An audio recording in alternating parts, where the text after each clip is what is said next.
Hello, Sandernatics! My name is Sanders, and today I'm going to give you an insights on Jolly Kiddie Meal Space Jam and Happy Meal Space Jam Legacy. Without further ado, let's start with Happy Meal Space Jam Legacy. Each box will include one of 12 different characters dunking, dribbling, or more.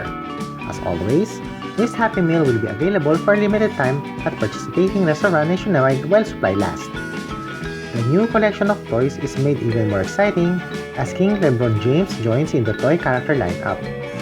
The new design collectibles are in honor of a much-awaited sequel to the beloved classic Space Jam movie, which was released 25 years ago. Space Jam: A New Legacy is a standalone sequel that features another exciting adventure with our Looney Squad. The first will be LeBron James. This figure represents LeBron on standing pose. The gimmick of this toy showcases LeBron James' ball handling skills by sliding the trigger on its back. Next is Sylvester and Tweety. This figure showcases Sylvester's spinning ball skills. The only downside was, Tweety is just a sticker on the ball. Sylvester can spin the ball on his fingers by just pushing down the trigger on its back. Next is Marvin the Martian. Marvin the Martian carries his laser gun that fires a basketball by just pushing the trigger on the laser gun. The ball will fire on the direction the gun is pointing. Next is Daffy Duck. Daffy Duck also have the same gimmick as Marvin the Martian. He can kick a basketball by just clamping his both feet. The ball can launch toward to the direction he is kicking. Next is Wile E. Coyote. Wile is attached to a rocket while holding the basketball. Its feature was he can launch himself with the help of the rocket attached to him by just pressing the button of the rocket. Next will be Yosemite Sam. Yosemite Sam is a figure that you need to roll in order to perform its gimmick. The wheel on the bottom of the clouds allows Sam to go up and down, giving the illusion on how he dribbled the basketball. Next is Bugs Bunny. Wearing his Space Jam Legacy uniform, Bugs' gimmick allows us to see his ball handling skills like LeBron James' figure. But instead using a hand to pass the ball left and right, he used both of his ears in order to perform its gimmick. You need to slide the trigger left and right on the back of its head. Next is Roadrunner. Roadrunner is another rolling toy just like Yosemite Sam. It showcases Roadrunner dribbling skills by rolling the figure. The ball in its tail performs while the wheel on the bottom is rolling. Next is Tasmanian Devil.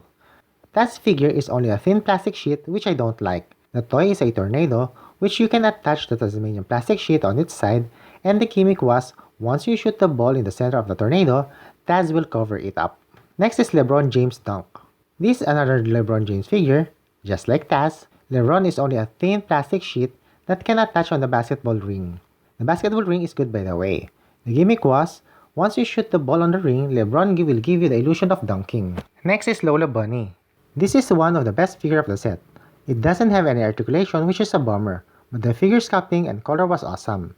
The gimmick of this toy was Lola can use her ear as a slingshot for the ball included, but be careful not to snap her ears. Last will be Elmer Fudd. This is another thin plastic sheet character, and this time it's Elmer. This set is another basketball ring using Elmer the Fudd as a board. Once the ball shoots on the basket, Elmer hat will fling up on the air. Now let's take a look on all Happy Meal Space Jam Legacy figures. Now let's move on Jolly Kiddie Meal Space Jam. This Jolly Kiddie Meal Space Jam was first Space Jam introduced by Warner Brothers and have Michael Jordan as the protagonist against the Monstars. Unfortunately, this set only have 4 figures, which is Bugs, Lola, Pound, and Sean Bradley powered Blanco. Now let's take a look first on Pound. Pound is a small orange figure. The only articulation will be the head, which is on ball joint.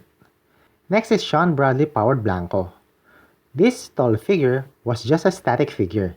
With no articulation at all, the pose of this figure is fixed. Next will be Lola Bunny. This Lola Bunny has a limited articulation. Using Apple as a platform, this figure is mostly displayed in this fixed position. Last will be Bugs Bunny.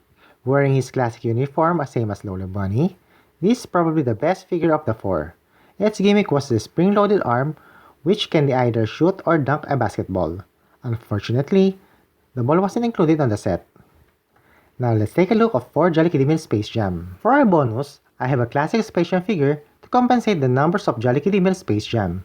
I have Tweety, Charles Barkley, and Michael Jordan. Now let's take a look at the classic Space Jam figure I have.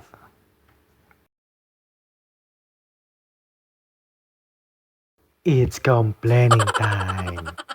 The issue I get on Happy Meal Spaceship Legacy is the non-figure set like Elmer, Lebron Dunk, and my boy Tasmanian Devil. This figure was pathetic and not a figure at all. And for the Jolly Kitty meal, my only complaint aside the limited articulation was the incompleteness of the toy. How I wish they complete the monsters. The sculpting is good, but due to the incompleteness, this figure is good as trash for completionist collector. Here are the comparison to my other toy collection. Lego minifigure, Takara Tomy Pikachu, Jolly Kitty Meal Jollibee Around the World Philippines,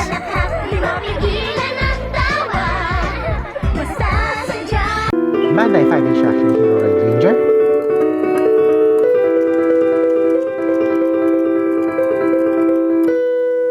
One to 144 Marvel Gundam,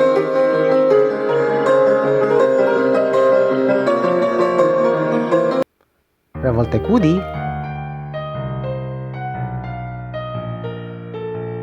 and 1 to 12 scale Oyaji. Overall, I will give this toy this face reaction.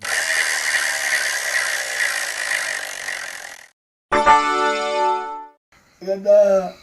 Warner Brothers Space Jam is one of the coolest movie I ever watched. I like the classic much more better as I'm an avid fan of Michael Jordan. I also like LeBron James, but the movie is not cool as the first one, despite how advanced the graphic was than the previous Space Jam. On the figure, despite how complete and big the Happy Meal Space Jam legacy, I still hold the first place on the Jolly Kitty Meal Space Jam. There is something off on how the Happy Meal Space Jam characters, as I like how the classic Space Jam figure and sculpting. Bugs Bunny on the Happy Meal and the others was not the Bugs Bunny I used to know when I was a kid. The proportion and the design was a revamp but failed to improve the character design, especially Lola Bunny. Complaints aside, the Happy Meal Space Jam legacy is still a must-have for those who love Space Jam. Just like Jolly Kitty Meal's classic Space Jam, they would be a gem for any fast food toy collector. This is my personal review, our point of view, and see you next time for more!